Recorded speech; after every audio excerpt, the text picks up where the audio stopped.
que ce Xinjiang est une tête de pont pour conquérir économiquement et éventuellement culturellement aussi cette Asie centrale.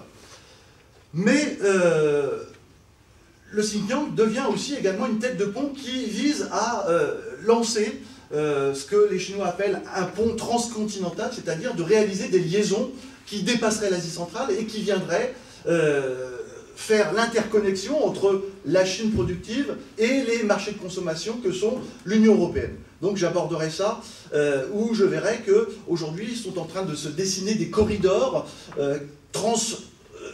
trans-eurasiatiques qui deviennent de plus en plus, qui sortent des cartons et qui se mettent en place progressivement. Et puis enfin, je terminerai avec l'échelle nationale.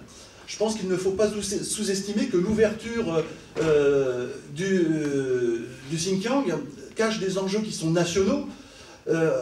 Ces enjeux sont bien évidemment ceux du rééquilibrage du territoire entre l'Est de la Chine, développé, en tous les cas plus développé, et un Ouest considéré comme sous-développé, et que, bien évidemment, cette ouverture va aussi permettre d'ouvrir ce territoire aux investisseurs étrangers et chinois, aux flux migratoires, et par ce moyen engendrer une sinisation de l'espace.